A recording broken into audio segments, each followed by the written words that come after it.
ओम नमः शिवाय। दोस्तों, कैसे हैं आप सब। मैं आशा करती हूँ आप सब बहुत अच्छे होंगे।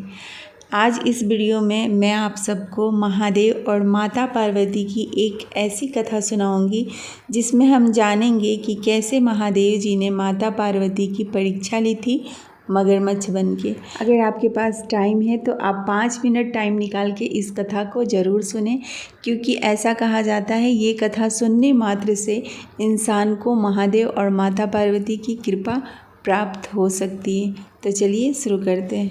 एक समय की बात है, माता पार्वती बहुत ही घोर तपस्या कर रही थी। उनकी भक्ति और तप को देखकर देवताओं ने महादेव जी से मनोकामना पूरी करने के लिए कहा। तब महादेव जी ने माता पार्वती जी की परीक्षा लेने के लिए सप्त ऋषियों को भेजा। सप्त ऋषियों ने माता जी के सामने शंकर जी के बारे में बहुत ही खराब शब्द बोले, उनके सैकड़ों अवगुण निकाले, परंतु इन सब बातों का माता पार्वती पे कोई प्रभाव नहीं पड़ा। माता पार्वती अभी भी अपने तपस्या में लीन थी। इतना देखने के बाद महादेव जी ने खुद माता पार्वती की परीक्षा लेने की ठानी। उसी समय जहाँ माता पार्वती तपस्या कर रही थी, बगल में एक तालाब था। तालाब में एक मगरमच्छ ने एक बच्चे के पैर को पकड़ रखा था। बच्चे बचाओ बचाओ की आवाज़ लगा रहा था। बच्चे की आवाज़ जब माता पार्वती के कान में गई तो माता पार्वती अपनी तपस्या को तुरंत तोड़ दी और उस बच्चे की तरफ दौड़ते दौड़ते भागी। उन्होंने देखा कि मगरमच्छ लड़के को तालाब के भीतर खींच रहा था। तभी लड़के ने जब माता को देखा तो लड़के ने कहा, हे माता, मेरी ना तो कोई माँ है, ना बाप है और ना ही तो कोई मित्र है। माता, आप मेरी रक्षा करें, कृपया आप मेरी रक्षा करें। पार्वती जी ने कहा मगरमच्छ को कि हे ग्राह, इस लड़के को छोड़ दो। मगरमच्छ बोला, दिन के छठे पहर में जो मुझे मिलता है मैं उसे अपना आहार समझ करके स्वीकार करता हूँ, इसे मैं भला कैसे छोड़ दूँ। ब्रह्मदेव ने दिन के छठे पहर में इस लड़के को मेरे लिए भेजा है, मैं इसे नहीं छोड़ूंगा। इस पे माता पार्वती ने मगरमच्छ से बहुत ही विनती की कि तुम इसे छोड़ दो, बदले में तुम मुझे स्वीकार करो, बच्चे को तुम छोड़ दो। मगरमच्छ बोला, एक ही शर्त पे मैं इसे छोड़ सकता हूँ। आपने जो तप करके महादेव जी से वरदान लिया है ना, यदि उस तप का फल आप मुझे दे दोगी तो मैं इसे छोड़ दूंगा।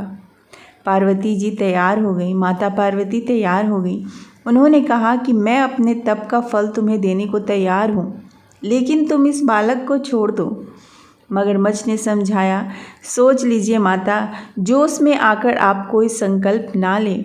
हजारों वर्ष तक जिस तप को आपने किया है वो आप मुझे ऐसे ही दे रही हैं। आपने हजारों वर्ष तक जो तप किया है वो किसी देवताओं के लिए भी संभव नहीं है, और उसका सारा फल आप इस बालक के प्राण के बदले दे रही हैं।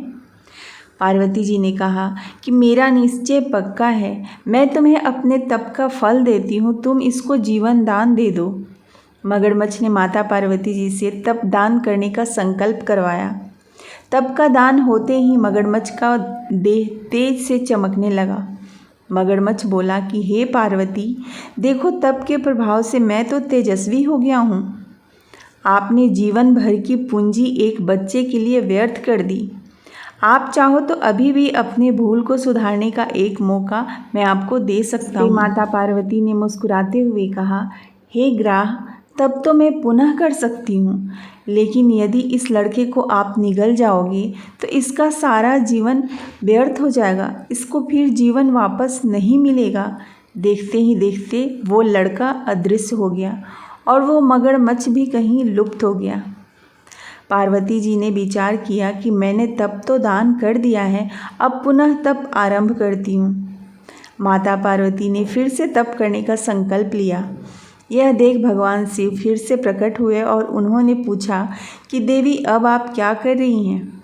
तब माता ने कहा कि मैंने अपने तप का दान कर दिया है, तो अब आपको अपने प्रतिरूप में पाने के लिए मैं फिर से वो तप कर रही हूँ। इस पे महादेव ने कहा माता पार्वती को कि जो वो बालक और मगरमच्छ था ना, उसके रूप में मैं ही था। आपने अपने तप का दान मुझे ही किया है, मैं तो बस आपकी परीक्षा ले रहा था कि तुम्हारा चित्र प्राणी मात्र में सुख दुख का अनुभव करता है या नहीं। इसलिए अभी तुम्हें पुनः तप करने की आवश्यकता नहीं है।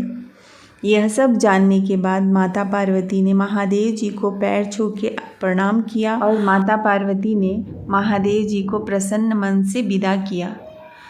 तो दोस्तों, इस कथा से हमें एक ही मतलब समझ में आता है कि देखिए, इंसान ना कैसा भी क्यों ना हो, हम थोड़ा समय अपने जीवन से निकाल के दूसरों की मदद में अगर लगाए ना, तो हम बिना पूजा पाठ किए भी बहुत ज़्यादा पुण्य पा सकते हैं। अगर हम सच में चाहते हैं कि महादेव जी हमसे प्रसन्न हों, माता पार्वती हमसे खुश हों, हमारे घर में किसी चीज़ की कमी ना हो, तो देखिए, दूसरों की भी हेल्प कीजिए।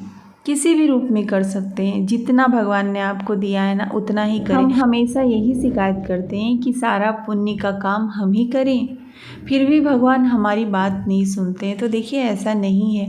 हमारा पुण्य का कर्म ना कहीं रखा होता है और समय आने पे ही वो हमें मिलता है। तो दूसरे क्या कर रहे हैं ना, इस पे मत जाइए। हमें अपना अच्छा करना चाहिए, अच्छा कर्म करना चाहिए, अच्छे काम करना चाहिए, जिससे कि हमारा पुण्य वापस लौट के आए।